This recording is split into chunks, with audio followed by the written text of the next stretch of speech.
আমাদের এই গ্রহটা মানে আমাদের পৃথিবী প্রতিনিয়ত আমাদের কিছু বলার চেষ্টা করছে, এমন কিছু গোপন কথা, এমন কিছু স্পন্দন যা আমরা খালি চোখে দেখতে পাই না, কিন্তু তার মধ্যেই লুকিয়ে থাকে ভবিষ্যতের অনেক বড় ইঙ্গিত। চলুন আজ সেই সব অলক্ষ্য স্পন্দন শোনার আর বোঝার চেষ্টা করি। একবার ভাবুন তো, যদি এটা সত্যিই সম্ভব হতো। ধরুন একটা বিধ্বংসী ভূমিকম্প বা ভয়াবহ ভূমিধসের মতো দুর্যোগ, সেটার পূর্বাভাস যদি আমরা কয়েক দিন, এমনকি কয়েক সপ্তাহ আগেই পেয়ে যেতাম, কত হাজার হাজার জীবন যে বাঁচানো যেত, তাই না? ঠিক এই প্রশ্নটা নিয়ে কিন্তু আমাদের আজকের আলোচনা। তো প্রথমেই আসি পৃথিবীর অদৃশ্য পরিবর্তন প্রসঙ্গে। আমাদের এই গ্রহটা কিন্তু একদম স্থির নয়। এটা সবসময় প্রতিনিয়ত এমন সূক্ষ্মভাবে নড়াচড়া করছে যা আমরা সাধারণভাবে অনুভবই করতে পারি না।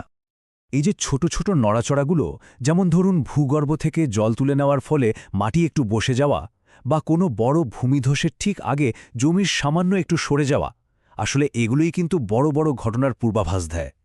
সমস্যা হলো, এতদিন আমাদের কাছে এই সূক্ষ্ম পরিবর্তনগুলো দেখার মতো কোনো চোখই ছিল না। আচ্ছা, উত্তরাখণ্ডের যোশীমঠের বিপর্যয়ের কথা ভাবুন তো, কিংবা চাষের জন্য অতিরিক্ত জল তোলার কারণে চাষের জমি কয়েক সেন্টিমিটার বসে যাওয়ার ঘটনা। এগুলো আপাতদৃষ্টিতে খুব ছোট পরিবর্তন মনে হলেও এগুলোই কিন্তু বড় বিপদের আসল সংকেত, যা এতদিন আমাদের পুরোপুরি নজর এড়িয়ে গেছে। আর এই অদৃশ্যকে দেখার জন্যই এক ঐতিহাসিক উদ্যোগে জোট বেঁধেছে মহাকাশ গবেষণার দুই দিকপাল, এক কথায় দুই মহিরুহের মেলবন্ধন। আর সেই সমাধানের নাম হল নিসার। পুরো নাম NASA ISRO synthetic aperture radar. হ্যাঁ, ঠিকই ধরেছেন, বিশ্বের দুই সেরা মহাকাশ সংস্থা নাসা আর আমাদের ইসরো প্রথমবারের মতো একসঙ্গে এমন একটা স্যাটেলাইট তৈরি করছে যা পৃথিবীকে দেখার আমাদের দৃষ্টিভঙ্গিটাই একেবারে বদলে দেবে। আর জানেন, এই মিশনের পেছনের গল্পটা কিন্তু অসাধারণ। একবার ভাবুন, সেই ৯০-এর দশকে যে আমেরিকা ভারতকে ক্রায়োজেনিক ইঞ্জিন টেকনোলজি দিতে সরাসরি না করে দিয়েছিল, আজকে সেই আমেরিকারই সবচেয়ে দামি একটা আর্থ অবজারভেশন স্যাটেলাইট, সেটা লঞ্চ করার জন্য ভরসা করতে হচ্ছে কার ওপর? আমাদের ভারতের জিএসএলভি রকেটের ওপর। এর থেকে বড় আত্মনির্ভরতার উদাহরণ আর কি হতে পারে বলুন তো? আচ্ছা, এবার আসা যাক আসল কথায়। কোন প্রযুক্তি নিসারকে এতটা যুগান্তকারী করে তুলেছে? এর মূলে রয়েছে এক বিশেষ ধরনের সর্বদোষী রাডার। এর মূল প্রযুক্তিটার নাম হল সিনথেটিক অ্যাপারচার রাডার, বা সংক্ষেপে SAR। দেখুন, সাধারণ ক্যামেরা তো আলোর ওপর নির্ভর করে, তাই না? কিন্তু SAR সেই সমস্যা নেই।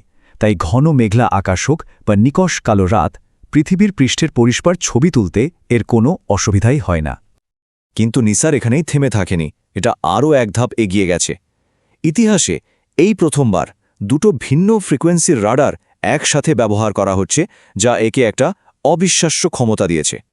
ব্যাপারটা সহজ করে বলি, নাসার তৈরি এল ব্যান্ড রাডারটাকে আপনি একটা এক্স-রে ভিশন হিসাবে ভাবতে পারেন, যা কিনা মাটি, জঙ্গল বা বরফের নিচে কি ঘটছে সেটাও দেখতে পায়।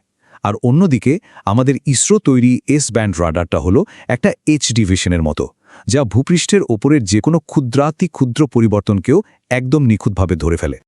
এখন প্রশ্ন হলো, এটা কতটা নিখুঁত? শুনলে অবাক হবেন, নিসা ১ সেন্টিমিটারেরও কম নড়াচড়া শনাক্ত করতে পারে। মানে ভাবুন একবার, একটা কয়েনের যা পুরুত্ব, পৃথিবীতে যদি ঠিক ততটুকুও কোনো পরিবর্তন হয়, নিসা কিন্তু সেটা মহাকাশ থেকে ধরে ফেলবে।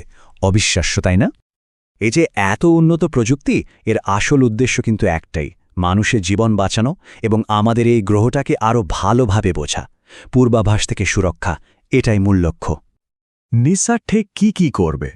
ধরুন, হিমালয়ের কোন কোন অঞ্চল ভূমিধসপ্রবণ সেটা আগে থেকেই জানিয়ে দেবে। বর্ষার অনেক সঠিক পূর্বাভাস দেবে। শুধু তাই নয়, আমাদের বড় বড় শহরের ব্রিজ বা ড্যামগুলো কতটা সুরক্ষিত, সেগুলোর উপরও মহাকাশ থেকে কড়া নজরদারি চালাবে। এই কথাটা নিসারের মূল দর্শনটাকে খুব সুন্দরভাবে তুলে ধরে। মানে, দুর্যোগ ঘটে যাওয়ার পর ব্যবস্থা নেওয়ার বদলে দুর্যোগ আসার আগেই যদি আমরা সতর্ক হতে পারি, নিসার ঠিক সেই ক্ষমতাটাই আমাদের হাতে তুলে দেবে। তবে নিসারের আসল শক্তি শুধু এর প্রযুক্তিতে নয়, বরং এর থেকে যে বিপুল পরিমাণ তথ্য আমরা পাব তার মধ্যে।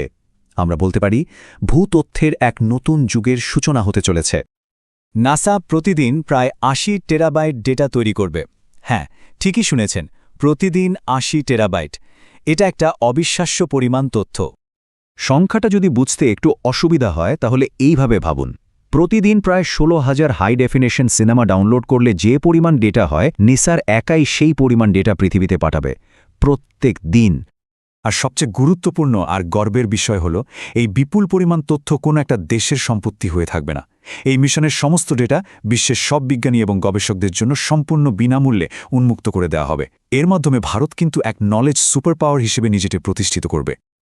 সত্যি বলতে নিসা আমাদের পৃথিবীকে দেখার জন্য এক নতুন চোখ দিতে চলেছে।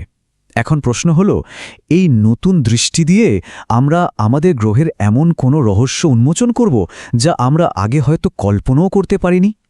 এর উত্তর তো ভবিষ্যতই দেবে।